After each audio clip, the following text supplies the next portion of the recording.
ঠিক না? এ সারাদিন কাজ করলে 500 টাকা পাবে, এই জন্য সারাদিন কষ্ট করি। সারাদিন রিক্সা চালাইলে 500-1000 টাকা হবে, এই জন্য কষ্ট করি।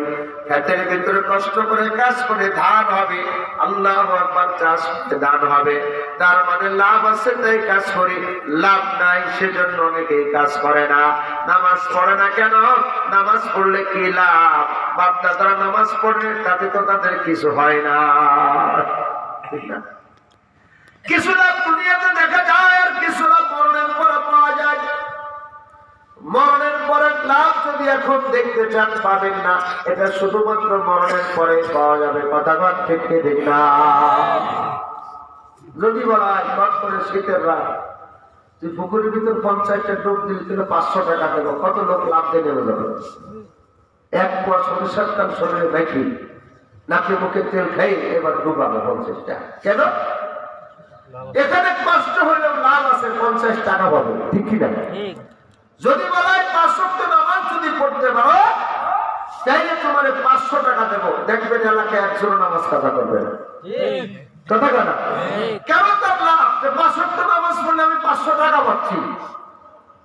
লাভের লাভ হয়, বিনা লাভে তোলার বোঝাও কমে না। কথা বল থেকে ঠিক না? আর এমনি নামাজ পড়তে কার সময় নেই, আমি ব্যস্ত। কিন্তু আপনি যদি 5 ওয়াক্ত নামাজ পড়েন, আল্লাহ রাসূল সাল্লাল্লাহু আলাইহি ওয়াসাল্লাম বলেন 5টা পুরস্কারে পুরস্কৃত করা হবে। 1 নাম্বার পুরস্কার আল্লাহ পাক দুনিয়াতে দিবে, আপনার কোনো রিজিকের অভাব থাকবে না। সুবহানাল্লাহ, সুবহানাল্লাহ জোরে বলেন, আর একটু জোরে বলেন সুবহানাল্লাহ। রিজিকের কি থাকবে না? অভাব থাকবে না। দুনিয়াতে আল্লাহ পাক আপনার কোনো রিজিকের অভাব রাখবে না। এই কথাটার ইয়াকিন আমাদের অন্তরে এখনো বসে নেই। এই কথাটা আমরা বলি, কিন্তু ইয়াকিন আমাদের অন্তরে বসে নেই।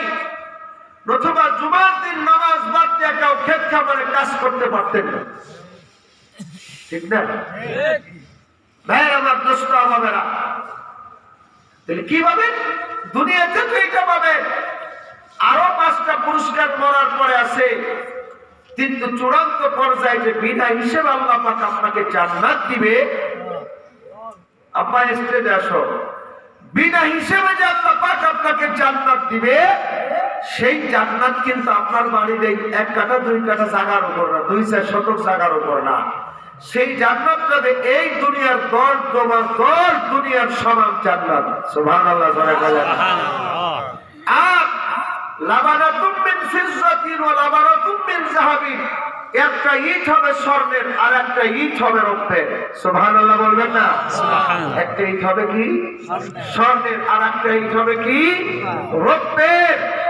মহিলারা কইতেছে, হুজুর আমাদের জান্নাতি ইটের দরকার নেই, আমাদের একটা ইট দাও। কথা কথা ঠিক আছে, দুনিয়াতে আমরা ইট চাই, জান্নাতের ইট চাই। ভাই আমার দোস্ত বাবারা, শুধু তাই না, বেশ কম করে গাঁথনি হবে। সুবহানাল্লাহ জোরে সুবহানাল্লাহ। সেই জান্নাত আল্লাহ রাব্বুল আলামিন দান করবেন, সেই জান্নাত আল্লাহ রাব্বুল আলামিন দান করবেন। এখন আসলে আল্লাহ তাআলা বলছেন, ইন্নাল লাযিনা আমানু ওয়া আমিলুস সালিহাত, নিশ্চয় যারা ঈমান এনেছেন, 2 নাম্বার আমল করেছেন। ও দোস্ত বাবারা, ঈমান আনতে হবে মজবুতের সাথে। আল্লাযীনা আমানু আশাদ্দু হুব্বান লিল্লাহ, যারা ঈমানদার তাদের ভিতর আল্লাহ পাকের মহব্বত, ভালোবাসা বেশি। দুনিয়ার কে কি বড় দেখার বিষয় নয়, আল্লাহকে বেজার করা যাবে না। জোরে কোন ঠিক কিনা? দুনিয়ার কে কি বড় দেখার বিষয় নয়, আল্লাহকে বেজার করা যাবে না। আল্লাহ পাক খুশি হবে সেদিকে তাকাবে।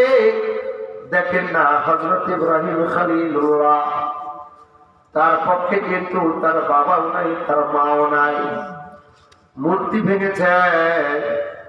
ইব্রাহিম খলিলুল্লাহকে এরকম ভাবে বাদশা নমরুদ গ্রেফতার করেছে।